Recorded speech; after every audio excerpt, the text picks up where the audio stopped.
so we will continue our discussion with acute rheumatic fever. And if you understood till now in immunology, I think that's enough dose of having two complex things. Now we will come down to normal things what we see every day. So how this chapter is actually important in a way, every way. In NEET questions will come specifically male, female, early manifestation, late manifestation. Those things comes very commonly from the acute rheumatic fever. Theory exams sometimes the short note comes on management part or prophylaxis part and all, and practical exam, it is I will written five because it is too important. The rheumatic heart disease is the case in majority of your cardiology, so you should know about this chapter for sure. In clinical practice also still it is very relevant thing that we diagnose so many acute rheumatic fever. The kids who are referred to us with pediatrics and with joint pain and all. I will say the most common diagnosis I have done with the pediatric and joint pain is acute rheumatic fever.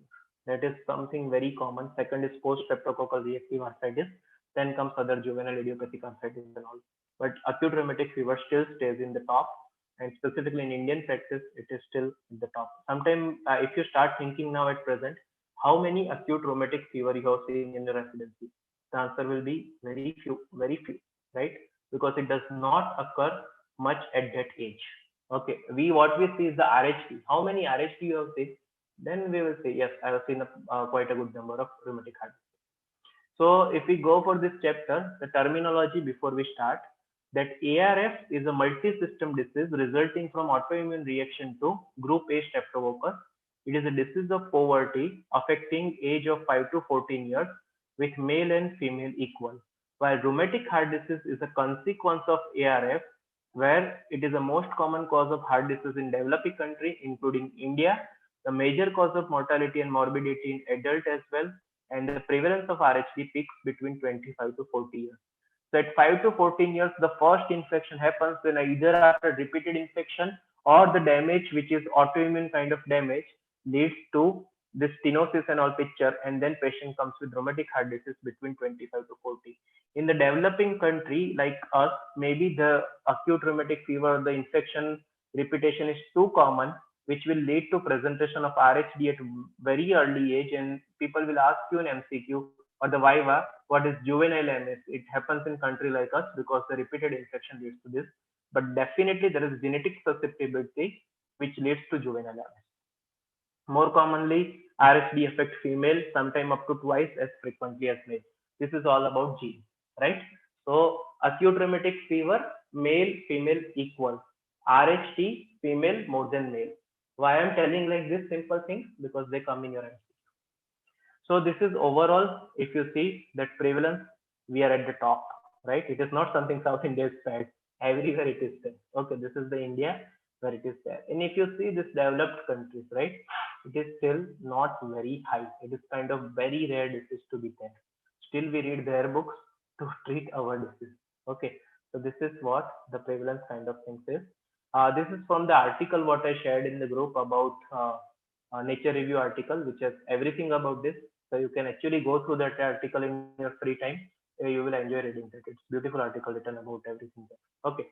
So what are the clinical features? This, if you go through the Harrison sequence, after the simple terminology, they have gone for the pathogenesis and all. I will come to pathogenesis a little later because we just assume now we have understood little autoimmunity, whatever I told those complex things. Then it will become easy for us to understand further. But let's go clinically first. That what we are seeing in our daily practice or what the pediatricians see there in daily practice, that the latent period from the infection to the acute rheumatic fever manifestation is mostly 3 weeks. 1 to 5 weeks is the range, but some manifestation can be delayed. Those delayed manifestations include chorea and indolent carditis. Even that subcutaneous nodule is little late. Okay, but chorea and indolent carditis is there. Sometimes it can be up to 6 months of age. So what are the delayed manifestation of the acute rheumatic fever? This all are Viva. Chorea, indolent carditis, and subcutaneous nodule. What are the clinical features as such? And this all comes as MCQ as well as Viva. The most common clinical feature is fever. We do not talk about that. The name is acute rheumatic fever, which is present in around 90 to 100% cases. Okay, I think I don't remember a case of ARF what I have diagnosed without fever. Okay, it is there in almost all cases, so we do not talk much about that. Polyarthritis is the second most common manifestation, but if the fever is not in your MCQ option, the most common is polyarthritis, seen up to 60 to 75% patient. Carditis also in 50 to 60% patient. Chorea, the range is very wide, 2 to 30% patient, and erythema marginatum and subcutaneous nodules in less than 5% patient. I still remember while remembering MCQ, I had that thing.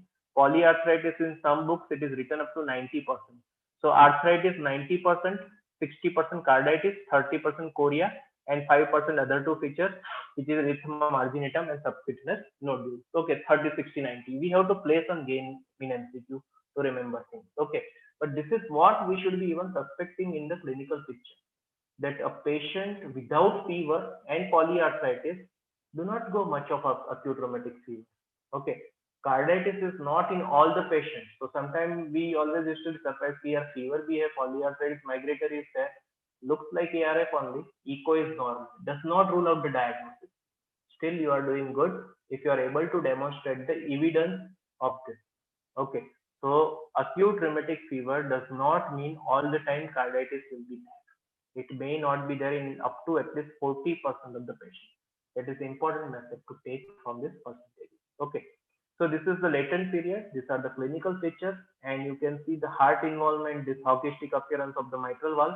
And see, I'm pretty sure we all know how it works, but in acute rheumatic fever, whenever there is a first attack or whatever we say, the regurgitant lesions are the most common. Okay, the valve dysfunction in the acute condition cannot lead to the narrowing of the valve. That is called stenosis. It takes lot of time, the calcification, loss of pliability, and then the joining of these things of the valve leaflets, which leads to stenosis. It requires time. That is RHD. While in the acute phase, it is MR. AR sometimes, but without MR, only AR may not be acute rheumatic fever. Mitral is almost must valve to be involved. Okay, isolated AR, I do not think much of the ARS. I think something else there. Okay, so the valvular damage is the hallmark of the rheumatic carditis. Mitral valve almost always affected, sometimes together with the aortic valve. Isolated aortic valve involvement is there. And this you have done this story so many times in your MD. In your case gets over, why you think rheumatic etiology? Because multivalvular involvement including mitral valve is there. So I think it's the rheumatic etiology. Myocardial inflammation can result in electrical conduction pathway damage, and which will lead to first degree AV block and sometimes high grade AV block. So the PR interval prolongation will be the clue, and 60% of the patient of ARF will progress to RHD. This is also the number they keep asking you repeatedly. What is the chance if someone has ARF to progress to RHD? Okay, that is around 60%. If you see the Indian study, the data says 60 to 80%. So quite a high chance if you do not stop that. That's why we see so many patients of RHD. So this is what the hockey stick appearance, which is when being asked, the elbow deformity or the hockey stick appearance, which leads to this problem in the mitral valve. Okay, so this is also your MCQ. This kind of appearance is seen in what? So again, there are a few examples. The mitral regurgitation, and regurgitation tells you that it is mostly the acute phenomenon to take place. If that's the chronic, then you have LA, LV, and all dilatation. First starting with LA, and then LV both goes to LV has to take a lot of volume. The LV do not get dilated in mitral stenosis, right? So in your MS case, if you think apex is down and out, you are thinking of MR for sure. Okay, this is your mitral stenosis, again a very short area between LA to LV. LA is more enlarged, and this is the short thing, that is mitral stenosis. Okay, so the MR and MS can be presentation. So first we know fever. After that we discuss little about the heart involvement. We discuss that all three layers can be affected. Endocardium is all about valve. Myocardium, sometimes the conduction block and all, because the conduction system goes there. And the pericarditis also can be there. So all three layers can be affected, but the other two presentation is quite common. Endocardium is quite common. The second is joint involvement. So joint involvement can be either arthritis or arthralgia. So what is the difference between arthritis and arthralgia? Simple thing, when you palpate joint and they are swollen and too much tender, it is called arthritis. They are tender, little, but not swollen. That is arthalgia. Okay, it's a very simple way to explain, but this is what we do in practice. Arthritis in acute rheumatic fever will be typically migratory, moving from one joint to another over a period of hours and affect large joint in majority of cases, the knee, ankle, hip, and elbow, and severe and usually disabling pain until this NSAIDs or high dose aspirin is started. Sometimes there can be arthalgia, which can be again migratory as a polyarthritis. So mostly they say that okay, few days back he had fever, or sometimes they won't tell about that fever and all, but then that he noticed right knee joint is totally swollen, and then after some time the knee joint pain started decreasing, and the left ankle got started in the swelling. So that kind of migratory pattern. Migratory means when the next joint is developing, the previous joint is going down. That is called migratory. If the previous joint is not going down, we tell it additive. Okay, that's English. Additive versus migratory. So these are the pattern. Migratory is towards that. Sometimes what happens, only one joint, the monoarthritis can be the initial presentation. And that actually happens because in India what happens if you develop one right knee joint pain and swelling, where do you go? You go to pharmacist first, and he will give you one NSAID, naproxen or something, and that pattern is masked, that migration is masked. That is the presentation of a monoarthritis. It can happen itself also, but majority of time it is our system which leads to monoarthritis presentation in acute rheumatic fever. So one of the important characteristics what we still use in practice is the response to NSAID. Okay, I start naproxen and see whether it responded or not. It magically responds in 1 or 2 days. Then it is likely it is acute rheumatic fever. It does not fluctuate at all, or its response very minimal. It is unlikely it is acute rheumatic fever. That is a very important thing to understand in clinical practice, because see this all this thing na, they are there. When we take history, we get also, but this gives us confidence because this gives me differential. The migratory polyarthritis, I have 5 6 things in my mind, but something dramatically responding to NSAIDs. Okay, I have now 1 or 2 things in mind, and that most common is acute rheumatic fever. So my most likely diagnosis is AI, right? So whatever you read, you should always think, how does that help me in clinical practice? I'm not talking about the previous chapter. Okay, that also helps you realize something. But otherwise, whatever we read, we should have that implication that how it is going to help in clinical practice. Then it will really pick it up for MCQ also. Then comes the next manifestation, chorea, and choreoform movement, or the most commonly that, or I won't say most common, but the typical what they want to ask is the which are the parts which is involved, the head and upper lip. In head also, if the tongue is involved, it has the characteristic darting movement. You can see so many videos on YouTube about the chorea form, like chorea of the acute rheumatic fever. And sometimes they say that jack in the box tongue, and that kind of descriptions are given for this chorea. It may be generalized or restricted to one side of body, that is hemichorea. In mild cases, it is evident only on careful examination, but in severe cases, the people cannot do their daily activity also. Now, this chorea is often associated with emotional lability or the OCD kind of trait, and it may last longer than the choreoform moments to discover, like to recover. Okay, so this is telling you that if it's a pure chorea, what we will tell in India sometimes, just chorea is their movement disorder. If the people diagnosing those diseases are not there, it is just a mental illness, right? A psychiatric problem. OCD is also there, emotional liability is also there. On top of that, this moment, okay, is doing some drama, there's definitely problem. Or sometime even we will go to some other direction on the that this is due to that. Okay. The chorea has some things for MCQ. In female, commonly occurs in the absence of other manifestation, usually resolve within 6 weeks, but sometimes may take up to 6 months. Okay, that does not happen with other manifestations. That's why the more common in female is chorea. It can happen just as a single manifestation in absence of other things, and 6 weeks to resolve, sometimes 6 months. Okay, late to come, late to resolve is chorea. There are so many things. I am pretty sure you know all this part, but you should know exact numbers for your MC. Okay, so this is about the chorea what we see. Okay, this is favorite for everyone, erythema marginatum and subcutaneous nodule. It took me at least 1 or 2 years of MD to tell it's a marginatum not migraines, not nodosum and all. Okay. But what you have to understand very easily or very importantly is that it begins as a macule which centrally clears. So it's a margin which is going to make, that's called erythema marginatum. Okay. So leaving a serpenteous spreading edge, you can see here. The rest is evanescence, appearing and disappearing before the examiner's eyes. So if you really want to do something in round, you can do today morning in this patient, I saw the erythema marginatum, but it disappears. So when you come for round, consider it comes for round, it is not there. It occurs usually on trunk. Now it's MCQ point. It occurs on trunk, sometime on limb, but never on the face. Never on the face. That's the marginatum. There are so many things in dermatology, never on the face. Then one of them is erythema marginatum.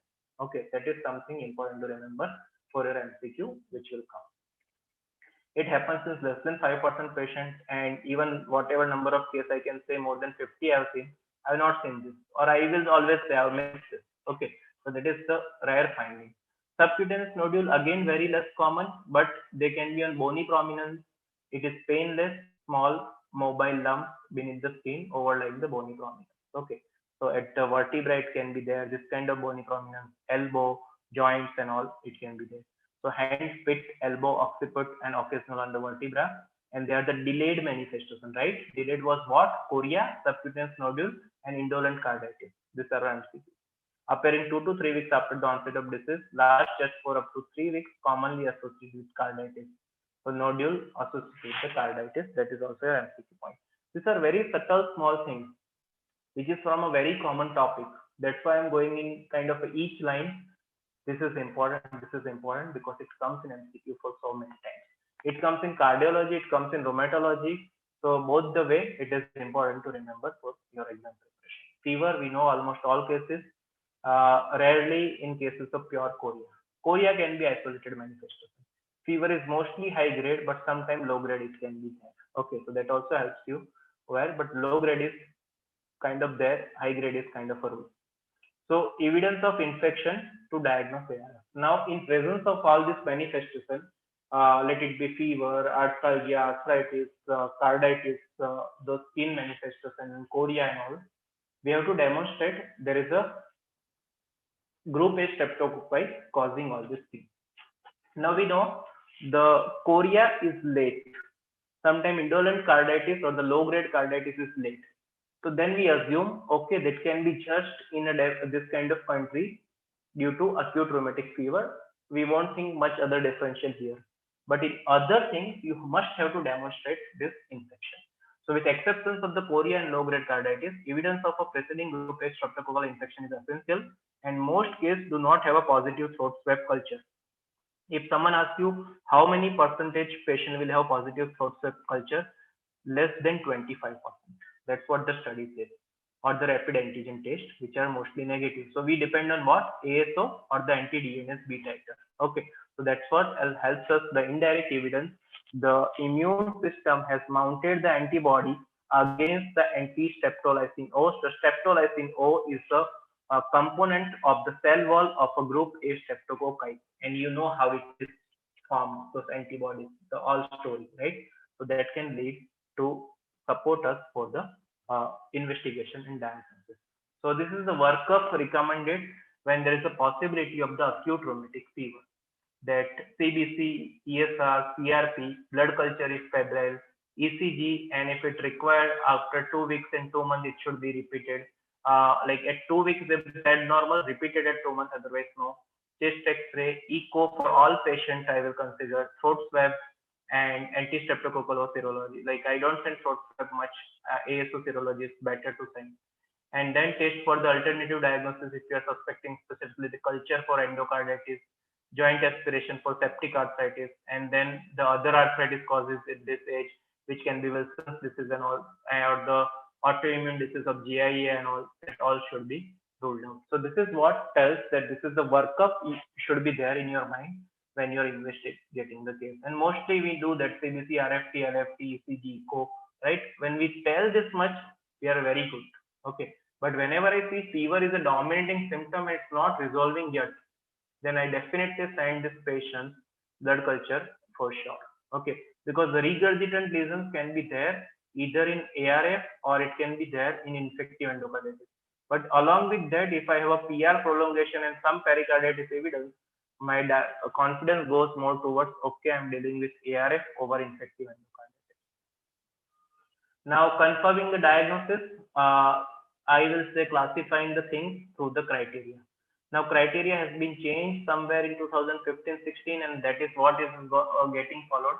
Even people say there is a 2019 recommendation from India, which has some change in the criteria, but whatever articles I tried to see, it was not that convincing for the that. So I will ask Sudhakar or someone that if there's something new has come. Okay, it is not at least in the rheumatology groups what we discussed. But this is what the diagnosis, if you require for initial ARF, you require two major or one major plus two minor. And if you want to diagnose recurrent, you require two major or one major plus two minor or three minor itself is present. So initial manifestation or the initial ARF cannot be diagnosed only on the basis of minor. It definitely requires major, either two major or one major plus two minor. So what are the major criteria? Major criteria depends on what population you are dealing with. Low risk population and moderate and high risk population. This is the most important point. Your examiner wants to listen to this. What is the modification of John's recently? Okay, they have devised the criteria depending on the population at risk, whether it's low risk or moderate risk. So low risk is defined like this, and the moderate risk is beyond that. So it's the heart, carditis, joint arthritis, neuro, chorea, and the skin, marginatum or subcutaneous nodule. So these all are same. The difference is in the arthritis. In the low risk population, it is polyarthritis which is required, migratory polyarthritis, while in the moderate or high risk, they do not consider much about the numbers. Only monoarthritis is fine, or sometimes even polyarthralgia is fine. So this is what comes in MCQ so commonly. In the country like India, all of the following are major manifestation except or something that in that polyarthralgia we had in mind as per the previous criteria, they were minor, but in our country they are major. The single joint is major. Other things are same. One, chorea, marginatum, nodule, carditis, everything is same. Here in carditis, it is something they have considered even the indolent carditis something which should be taken plan. Okay, the subclinical carditis indicates echocardiographic valvulitis also can be taken care in this criteria. Okay. Now the minor criteria when we are explaining, that here the polyarthralgia is here, but the monoarthralgia comes here, while the polyarthralgia comes here because it was here only arthritis. Now you have arthralgia. Other things are same. Fever is there. ESR here it is 60 because it's a low risk. Here it's a 30, and the CRP value is same. So I always go for CRP and the prolonged PR interval. Okay. So this is what we have to remember as a minor criteria. So out of this criteria, two major or one major plus two minor equal to initial ARF. The flare can be diagnosed only by three minor even. Okay, so this is what the revision of John's criteria which has come with this. So John was the army physician who decided that I need to classify things properly, and then the John's criteria came. And after that, there are so many modifications which has happened. This is the recent one where they decided the country matters, that you devise criteria in somewhere Australia and then you apply it to India. That is not fair. So that's why this low risk population and the moderate to high risk population criteria has come. That helps. This is the catch for all patients, population with evidence of preceding group A streptococcal infection. Then you talk all these things. Otherwise, no. The exceptions you know, indolent carditis and chorea, right? So this is the confirming the diagnosis of acute rheumatic fever. Okay. Now there are certain definition which has come for the RHD, that is a rheumatic heart disease, which is for individual less than 20 years of age. Even for more than 20 years, there is a definition in development which is there in the article, but in Harrison it is given is only less than 20 years, and it requires definite borderline or the normal echocardiography finding. Okay, so here you require either of these four, either pathological MR or MS with gradient of 4 or more, pathological AR, and at least two morphological feature of RHD, and borderline disease of both mitral valve and aortic valve.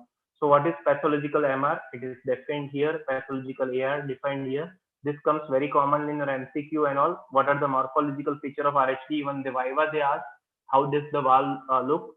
So anterior MV leaflet thickening more than 3 millimeters, caudal thickening, restricted leaflet motion, excessive leaflet tip motion during the systole. These are the morphological features of the RHD. And in mitral valve, in aortic valve, it's irregular or focal thickening, coaptation defect, and the restricted leaflet motion and the problem. Okay, so this is what the criteria are there for the RHD diagnosis in less than 20 years, and this is something which can be more helpful in our practice for a cardiologist. We just prefer for echo, right? Even as a physician, okay, you make diagnosis. But what we interpret echo all the time, two valves, very good. Mitral is there, okay, almost done, right? So that's how we should be able to make diagnosis of this RHD. Okay, so now until this, if you have discussed, I think we are done almost, maybe 15 more minutes and we are done. So we realize acute rheumatic fever goes to RHD, acute rheumatic fever somewhere 5 to 14 years, RHD somewhere 25 to 40 years. Okay, initial lesions are regurgitant, then it becomes stenotic plus regurgitation or pure stenosis, depends on what is the thing there. So this is the autoimmune disease. It requires organism factor, which is the exogenous factor, host factor, which are genetic factors. Interplay of these two leads to autoimmunity. That's it, right? So the organism factor is the exclusively caused by infection of the upper respiratory tract by the group A streptococci, and that also I think majority of us will remember this in MCQ. What are the M serotypes responsible for this? Okay, 1, 3, 5, 6, 14, 18, 19, 24, 27, and 29. I used to remember this number. I think you people must have remembered from MBBS to MD, right? So this is what is the M serotype which leads, and there will be people also making some formulas of this.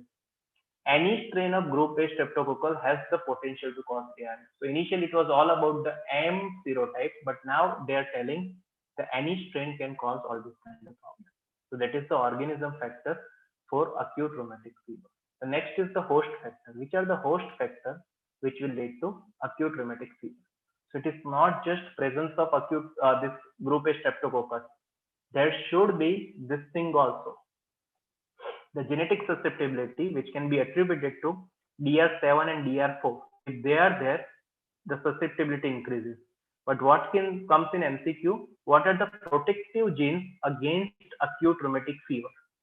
DR5, DR6, DR51, 52, and DQ. This comes. So please remember. Other susceptibility genes are the TNF alpha 308 and TNF alpha 238, and the familial clustering is seen in 44% concordance in monozygotic twins compared to 12% in dizygotic twins, and it is all due to molecular mimicry. We will understand this, but what comes for MCQ or Viva, that what is the molecular mimicry described? It's the immune response targeted at streptococcal antigen, the M protein, and the N-acetylglucosamine. So M and NAG. Okay. So the M protein and the N-acetylglucosamine, they are also the structure of human tissue. So when we were trying to attack group A streptococcus M protein and NAG, we will also attack our heart, joint, and other tissue where these things are present. So that is called molecular mimicry, because we are somehow similar to group A streptococcus, and that tells Darwin was right. Okay, that evolution of how it takes place. Okay, so we come from group A streptococcus. Who knows, right? So this is how the things there, that we have something similar left, and that similarity left, if that comes to our immune system, which is not adapted with that similarity, will lead to molecular mimicry, will lead to autoimmunity. Okay, this is just for the reference. There are so many genes affected other than what we discussed. This is from Nature article. The studies are published from different countries, and we always say, why not my India, right? This is what happens. We treat a lot, we do very less research. Maybe we do not have fund, or we have other interests, that the money is quite easy in clinical practice while or compared to doing research. Okay, so these are the organism factor, host factor, and its interaction plays role. So this is again a very good explanation that I think you can understand it immunity very easily. The first, the group A streptococcus comes to our body, and pharyngeal epithelium, it gets exposed. This was innate immunity barrier, as well as there was something to take care. So majority of us takes care of that. If we do not take care, it causes the thing it will lead to the activation of the innate cell, which is macrophage. Now the macrophage will identify it and will present to the TCR, or the dendritic cell will present to T cell receptor this group A streptococcal antigen. And once it is present to T cell will make uh, like protective things against that. We know the B cell is kind of an independent cell sometimes, which can directly recognize this thing and it starts producing antibody, but T cell will help. Okay, I will help you to make more antibodies. So then cross-reactive autoantibodies are formed. These antibodies actually were supposed to target group A streptococcus, but as there is a molecular mimicry, the body gets confused and it starts attacking heart, carditis, brain, chorea, joint, arthritis, skin, erythematous marginatum, and subcutaneous nodule. How beautiful it is. If you understand immunity, the pathogenesis looks so easy. This is not at all complex diagram, right? So this is how it works. Now, this all antibody and antigen complex and all goes to the synovial fluid. And synovial fluid, if they are there, it will activate complement, it will do some damage, and due to that damage, there will be lot of inflammatory cell here that will lead to arthritis or the migratory arthritis. Okay, someone will have this question in mind, or let me have it for you. Why the arthritis migrate from one joint to other joint, then the next joint? Why that phenomenon happens? Okay, that's a very good question in a way. Actually, someone asked me someday. I still do not have clear answer, but if you can get some clear answer, please let me know. That's an interesting thing. When you start thinking this, why RA has polyarthritis? Why OA has this kind of arthritis? Why psoriatic arthritis involves DIP? Why RA does not involve DIP? There are so many questions in your clinical practice. Do we ask them even? No, we remember it for MCQ and then it goes away. Okay. But if you remember, even at least your clinical practice will be best. So remember it for sure. Okay. So this is what happens, the mechanism of the arthritis. For the skin also, this is if superficial skin is evolved, it leads to erythema marginatum. And if the deep skin is involved, it leads to nodules. At this point, you should be remembering those things now. If superficial tissues are involved, it clears it fast. Okay, that's why the erythema marginatum clears fast. If deep tissues are involved, it is lazy. It takes time. Sometimes it scars. That is subcutaneous nodule, right? So this is epidermis. This is epidermodermal junction. This is superficial dermis. This is deep dermis. Below dermis is the subcutaneous tissue. After that, you have a fascia, muscle, and bone, right? So if this part is affected, it can go to subcutaneous nodule kind of picture. Same mechanism for chorea and all has been described. This antibody will bind to this dopamine releaser or the receptor and the granulate cells and all, which will lead to more release, and the choreoform movements and all can be taken by the things with autoantibody to this. Same way in the heart, there will be so many cross-reactive cells and the antibody, which will lead to its infiltration and will cause the damage. Okay, so the laminin glycoprotein VCAM1, which has cross-matching with those antibody, which are target of group A streptococci. So this is what explains you the mechanism why carditis, why chorea, why arthritis, why subcutaneous nodule, why erythema marginatum. So then it becomes your pathophysiology more clear. This is what our Harrison says. The same thing, the risk factors are there: overcrowding, poverty, rural residents, urban slum residents. Then there will be asymptomatic infection, then inherited susceptibility, chorea more common with female, poor access to healthcare, and then all these things will lead to problems. So each level, group A streptococcus exposure, then there is the infection, then acute rheumatic fever, recurrent acute fever, continuous. So RHD, and then it goes. This is the point. If you catch here, why do you give prophylaxis? Because you do not want this cycle to run. So that is called secondary prophylaxis. Before that, what you should do, the overcrowding and all things should be reduced. You promise, like what we do in government, right? We will provide you this, we will provide you that, poverty will be less, overcrowding will be less. That is the primordial or the primary prevention, but no one cares there. Okay, that's the ultimate solution as such. But till now, we will play here. And if RHD develops, you know what to do, right? According to you have to take a step for management of the RHD. Okay, so this is how the cycle runs for the acute rheumatic fever. So the natural course, someone asked, if you do not treat ARS at all, within 12 weeks it will resolve. Within 3 months, it is not short period. With treatment, mostly 1 or 2 weeks, it will be fine. Inflammatory marker also will keep coming down with treatment. usually within 4 to 6 weeks, but 1 to 2 weeks you have to monitor. Echocardiogram people perform at 1 month because of this indolent carditis, which can come little later, and to see whether the carditis which was already there is progressing or not. You cannot do much about that, but you can just see it is happening. So this is a very important line to remember. No treatment of ARF that has been proven to alter the likelihood of developing or the severity of RHD. But one more thing what you must remember, if you diagnose sore throat or that pharyngitis, and if you treat with antibiotic within 9 days, there is a very high chance, suppose it was a group A streptococcus, it will not go to rheumatic arthritis. But once that window is missed, nothing can be helped. You give high dose aspirin, NSAID, sometimes steroid and all. It is symptomatic treatment. They are not disease modifying treatment, right? So that is important concept to take there. Antibiotic to start, penicillin is the drug of choice. Oral it can be given, which is the phenoxymethyl penicillin, or amoxicillin is our alternate, depending on the weight. But what I prefer in my practice is one shot of benzyl penicillin. If weight is more than 27, 1.2 million units, or if not, the 6x unit for the children less than 27 kg. Because that ensures your compliance, your job is done. Here, for 10 days you have to treat, so the compliance becomes issue. Okay, the chance of ARF to RHD I really don't want to take, so I go for the single dose as a treatment. Salicylates and NSAIDs, they are for the treatment of arthritis, arthralgia, and fever. They do not touch carditis or chorea. It is for more of the arthritis and fever. The dose is very high. It is, I think I'm still scared of using 50 to 60 mg per kg aspirin, or sometimes they say up to 80 to 100 mg per kg per day, which is around 4 to 8 gram per day in adults. That is too high. So it is given in 4 to 5 divided dose, and after 2 weeks it is tapered, and then again 2 to 4 weeks it is tapered.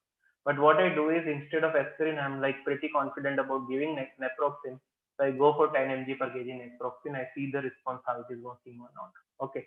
So it's a suitable alternative, and patient also is happy because I'm giving as a BD dose. Okay.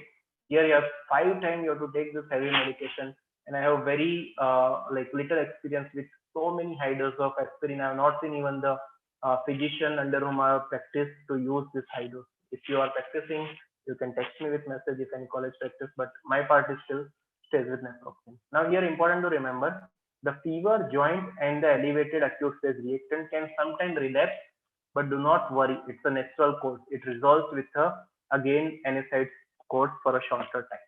Okay, so this is how you use for that. Now remember, this is not disease modifying agent, this is symptomatic agent what we are giving. This is always a hot favorite question in your Viva. Do you use glucocorticoid for acute rheumatic fever?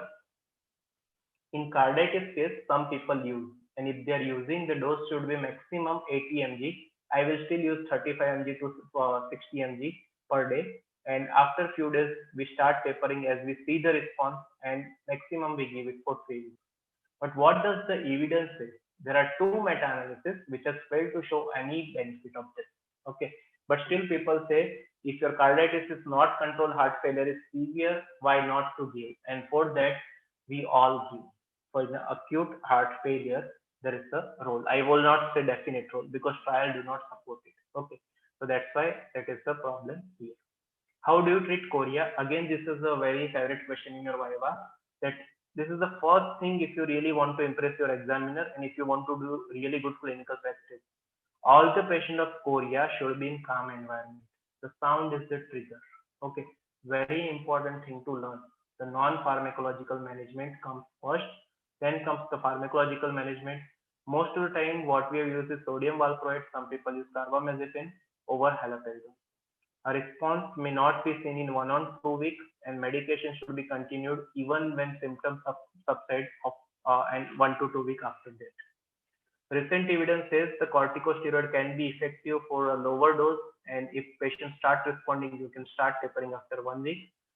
Very few evidence says IVIG may be helpful, so only in the refractory case you use it, otherwise no. Okay, so that's how the treatment of chorea depends. Non-pharmacological, carbamazepine, valproate, and haloperidol, steroid, and refractory case you go for IVIG. This is how you treat chorea in the cases of acute rheumatic fever. Then comes primary prevention. The overcrowded housing should be less. This is just a talk. It's more of the policy which depends. And the primary prophylaxis, if it is started within 9 days of the sore throat onset, a course of penicillin will prevent almost all cases of ARF that would otherwise have died. So this is also an important point to consider in primary prevention. This is your secondary prevention, which is asked very commonly, either benzathine penicillin or oral penicillin, or if penicillin allergy, erythromycin. These are the three things which are in common in practice. Remember, the oral penicillin is less effective than benzathine penicillin, and penicillin is given as 1.2 million unit every 3 or 4 weeks, mostly at 4 weeks. But in country like us, if so many have overcrowding and all, it is better to give every 3 weeks or every 2 weeks. But again, the compliance becomes problem, so we bargain every 3 weeks or 4 weeks in most of the cases. Okay, it depends on what patient has. Rheumatic fever without carditis, then it is given for 5 years or the 21 years, whichever is longer. Like 1 year of age, you know this, right? If there is a carditis but no residual valvular disease after that 1 month echo and all, you give either for 10 years or up to age of 21 years, depending on what is longer. If rheumatic fever with persistent damage is there, you give it for 10 years or up to age of 40 years. In India, they say you continue it, man, do not stop it. Okay, so that is what happens for this. Sometimes lifelong prophylaxis also is recommended. So you have to try to give for maximum time to break that chain. Okay, which chain? Which was somewhere here. This chain. This is the main part. There you work. Because once this develops, the chain to work is literally different and difficult. Yeah. So this was the secondary prevention. So this is done with the discussion. These are few things which I have taken from a recently published Indian article, which has some definitions that what duration and how much is the prophylaxis, secondary prophylaxis to be given. What are the guidelines? The Indian guidelines was 2008 publication. There is a lifelong in severe disease, post-intervention patient, and may opt for secondary prophylaxis until the age of 40 years, but mostly lifelong. So this is important that here the 25-year age, not 21-year age, and 10 years after the last ARF. This is also important to remember the changes in the Indian guidelines, right? ARF without carditis, then until age of 18 years or 5 years after ARF, whichever is longer. So there are certain changes, and that maybe someone who has read this kind of article will ask, okay, what is the Indian guideline says? Then this is the things to quote. Okay, this is what in Harrison and Mostert given is the guideline from WHO in the US, but that is 21 years reflection because that is the US textbook. Okay, for India, this is the guideline. So this is must. ARF is one chapter you deal in clinical practice or viva. That's why I kept it here to have. And this is at the end the spectrum and some terminology. What is latent RHD, clinical RHD, and subclinical RHD. So you can go through its definition, and we'll conclude the class.